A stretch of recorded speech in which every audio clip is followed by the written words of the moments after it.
If you have been made redundant recently, or perhaps you've lost your job, do you consider this a blessing or a curse? Let's chat some more about this topic. Hello, I am Joyce. Welcome back. If you haven't done so already, subscribe to my channel for money management and life tips.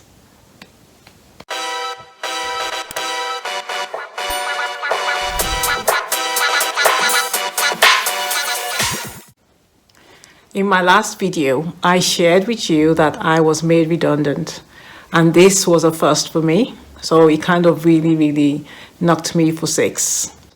Fear, anxiety, and panic attacks were constant.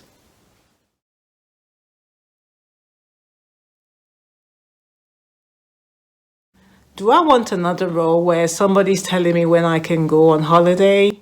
Somebody determines my net worth?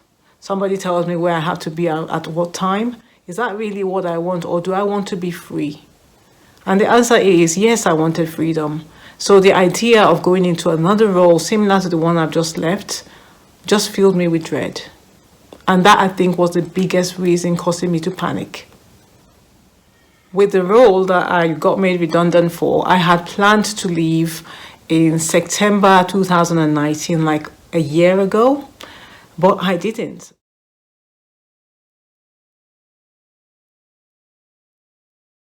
Current role was familiar and easy because I had been there for a while. I had a degree of control over my environment. The job itself was not too stressful. There was a level of job security, or so I thought.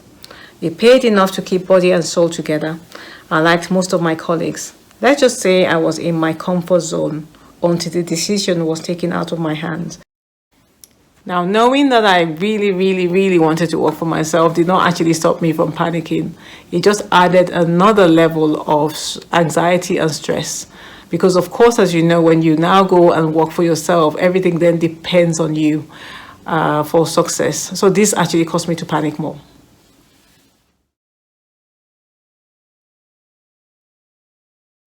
This is a battle between my old 9-to-5 life, which is familiar but boring, and my new life as a full-time businesswoman, which is exciting but scary.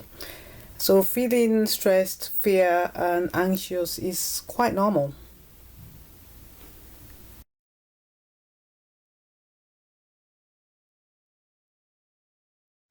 Becoming successful in my value-adding business will take more than a few months and clicks. If it were that easy, everyone will be doing it, and everyone will be super successful. Having said this though, it is not impossible to be successful. I know a few people that have done this. I know them personally. They have gone from being 9-to-5 to being successful business owners today. I have 3 simple things that they've shared with me, and I'm going to do, and I'm also going to share with you today. The first thing is to change your environment. You know, there's this saying that we hear that the environment always wins. Another way to put it is the environment is stronger than your will. In other words, if you're in a zone, in an area or around things that do not support your vision and your goal, the chances of success are very slim. To change your environment, it means maybe to change some people you hang out with, some colleagues, some habits, some lifestyle, sometimes location, and then you need to now align yourself with people that are doing what you want to do, so that you can learn from them, so that you can see what they've done, so that you can hear how they talk. Also, so that people speaking into your life are not somehow discouraging you, because that happens very often. And it's not like they mean to do so, but it just happens because that's where they are at. So I have a friend, we were in a job together, and she quit about 5 years ago to start her own thing. And today she is super successful, and I'm currently with her because I want to see what she's done, you know, and how I can learn from her, and so that I can do my own thing. And so that's what I think for me is the first thing, to change my environment, which is not just location, is the kind of things I'm listening to, my habits, my lifestyle, all of those things, because I do want to win. And guess what? I'm kind of confident that I will. So I can't wait for my win, and I also cannot wait for your win, because you would win too if you change your environment for maybe a negative one to a positive one that supports your growth. The second thing is to play to your strengths. I think usually when you ask people what is their strength, a lot of us, we struggle. We think we haven't got any strengths, which is so not true. We all have strengths. A good exercise would be for you to find out what your strengths are if you don't know already. And one way to do this is to ask maybe people around you, people that are really supportive and really know you. They will tell you what your strengths are, even if you can't figure it out yourself. Now, what are my strengths? Let me see. I think I'm a person that is, I don't give up. I just never give up. I want something, I'll keep going. Even if things fail, I'll pick myself up again and I would move forward. So another strength for me is I'm not afraid to try new things. Even if no one else is doing it, I'll give it a go. I kind of feel excited about new things. So yeah, try new things. That's my strength. So the first thing is I don't give up. The second thing is I am not afraid to try new things. I have more qualities because I've been working on what are my strengths. So you should do the same. My third and final tip is to become a lifelong learner. Just always be learning. Always be learning. Why? Because we've talked about comfort zone.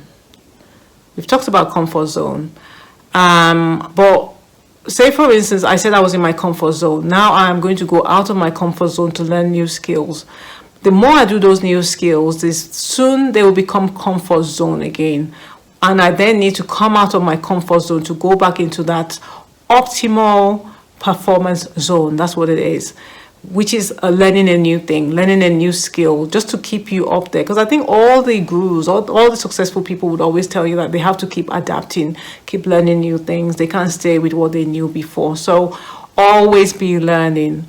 Come out of your comfort zone, go into the optimal performance zone, and understand that pretty soon that will become a comfort zone. So you need to up your game always.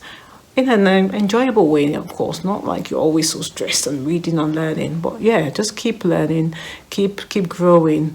I think I heard someone say recently about get comfortable with being uncomfortable. And so that is my third tip. And I do hope that this has been helpful to you. And I also would love for us to make this a conversation rather than me just talking at you. In other words, tell me your thoughts about if you've been made redundant, what next? Don't get me wrong, having a 9-to-5 job is not wrong. It's just for me, I've been in a 9-to-5 job for more than 20 years and I just feel like I want to do more. I want to be a bit more free with my time, and I don't want anyone to determine how much I'm worth. I just don't want that anymore for my life. That's why I want to do this. And plus, I feel like if I'm able to, I don't know, I think it's just good to push myself to the optimal point. And that's why I hope you found today's video helpful. Don't forget to like and subscribe. And as I've mentioned already, leave your comments below. Ask me anything. Let's make this a dialogue rather than a monologue. Thank you for watching, and I will see you in my next video.